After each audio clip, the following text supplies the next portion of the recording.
xilli bogii ugu dambeeyay ay marayaan doorashooyinka Soomaaliya isla jirka labada aqal ee baarlamaanka Jamhuuriyadda Soomaaliya ayaa soo saaray guddiga qabanqaabada doorashooyinka madaxweynaha Soomaaliya. waxaa jira ilaa 20 musharax in ka badan oo u baratamaya kursiga madaxweynaha Soomaaliya. waxaan warbixintan ku eegi doonaa ilaa 5 musharax oo la aaminsan yahay in ay yihiin kuwa ugu cadcad kursiga madaxweynaha Soomaaliya, fursadaha ay haystaan, ceebaha dul hoganaya iyo sida ay ku soo bixi karaan. Maxamed Cabdullaahi Maxamed Farmaajo 5 sano ee tagtay ayuu dalka xukumayay. waa mid ka mid ah musharaxiinta ugu fursada fiican xilligan. 4 sano oo sharci ah iyo sanad dheeri ah oo uu dalka xukumayay. waxaa la sheegaa in dawladdiisu ay ka shaqeysay dhisidda ciidamada qalabka sida, bixinta mushaaraadka shaqaalaha iyo dib u dhiska wadooyinka iyo xarumaha dawladda. balse waxaa ninkan dul hoganaya mowduucyo ay ka mid yihiin dhiibistii qalbi dhagax oo aan ilaa hadda wax jawaaba loo helin, 5,000 oo dhalinyaro Soomaali ah oo la laayahay jaan iyo cirib halka ay dhigeen, inkastoo dawladdu ay sheegtay in ay yihiin ciidamo loo qaaday dalka Eritrea tababarna ay ku maqan yihiin. balse sheekadu waxa ay tahay ilaa iyo hadda ma jirto mid iyaga ka mid ah dib u soo noqday xiriirna laga hayo. fadeexadaha dul hoganaya Farmaajo waxaa ka mid ah 5 sano ee dalka xukumayay falcelintii uu ka sameeyay dilal loo geystay dad waxgal ah oo ilaa ay hadda ay taagan tahay tacsidooda. 2 Xasan Sheekh Maxamuud Farmaajo ka hor ayuu dalka xukumayay 4 sano iyo bar oo uu talada ku fadhiyay. waxaa la aaminsan yahay inuu yahay aqoon-yahan dawlad yaqaan ah oo dhidibada u taagay nidaamka federaalka Soomaaliya. waxaa kaloo lagu amaanaa heerkii uu soo gaarsiiyay dawladnimada oo la aaminsan yahay inuu yahay shakhsi wax badan ku soo kordhiyay dalku meelgaar ka soo baxay.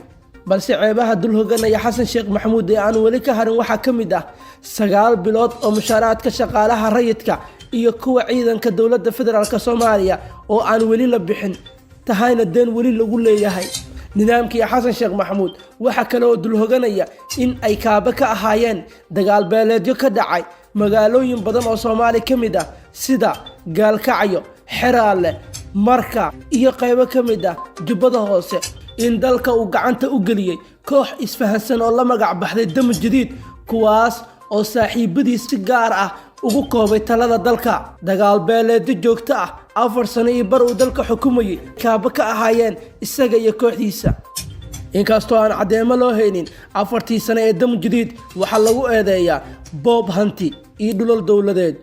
3 Shariif Sheekh Axmed 3 sano iyo bar oo uu dalka ku meel gaar ku xukumayay. waxaa la aaminsan yahay in uu sameeyo bixiyay Muqdisho halka looga arrimiyo dalka ee guriga Villa Soomaaliya hareerihiisa waxa joogay kooxda Al-Shabaab oo la aaminsan yahay in shakhsiga ugu badan ee dalka ku xoreeyay uu yahay Shariif Sheekh Axmed. dhanka amniga waxa uu yahay shakhsiga kaliya ee sida aadka loogu amaano 3dii madaxweyne ee tagtay. Shariif Sheekh Axmed waxa lagu amaanaa inuu yahay nabadoon isku wada yaqaan dhammaan bulshada kala duwan ee Soomaaliyeed.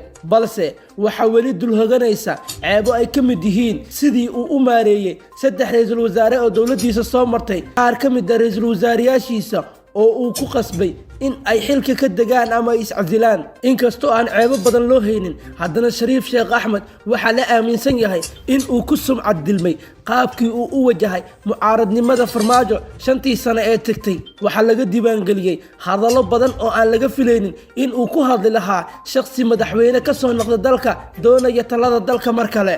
4 Saciid Cabdullaahi Dani aqoon-yahan la aaminsan yahay inuu yahay nin mayal adag, wax badanna ka bedeli kara siyaasadda Soomaaliya. lagu tijaabiyo Puntland, wax badanna ka bedelay gobollo badan oo Puntland ka mid ah ka xoreeyay kooxda Al-Shabaab iyo kooxaha kale ee la dirir Puntland. waxaa la aaminsan yahay in wax badan uu ka bedeli yaqaan dhanka amniga, isla markaana uu yahay xeel dheere dhanka dhaqaalaha ah, wax badanna uu ka bedeli karo Soomaaliya dhanka dhaqaalaha haddii uu ku fariisto kursiga madaxweynaha Soomaaliya. balse waxaa dul hoganaysa sheeko la mid ah tan Farmaajo oo ah inuu yahay kalitalis aan dadna wax ka dhagaysanin, isticmaala awoodda dawladnimo. waxaa kale oo la aaminsan yahay in ninkan uu wato tubo ku xiriirsan Imaaraadka Carabta oo la aaminsan yahay in iyaga iyo Qatar ay ka mid yihiin wadamada u baratamaya sidii ay Soomaaliya u kala hanan lahaayeen. dad badan ayaa aaminsan in Saciid Dani iyo Farmaajo uusan wax farqi ah u dhaxayn, taasoo looga tusaale qaadanayo sidii uu u wajahay colaadihii bilihii la soo dhaafay ka dhacay Boosaaso, weerarkii ay dawladdiisa ku qaaday xarunta baarlamaanka ee maamulka Puntland.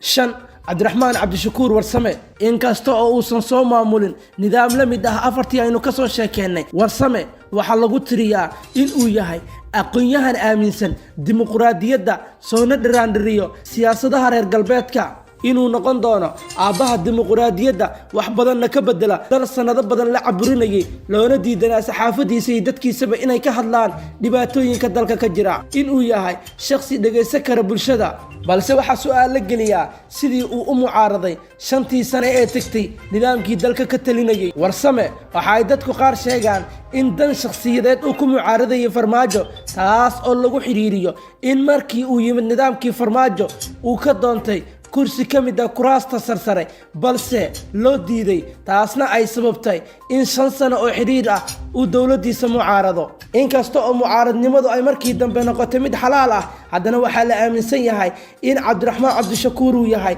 shakhsi ciil qaba oo haddii uu ku guuleysto talada dalka 4 sano ee soo socota uu samayn doono aargoosi siyaasadeed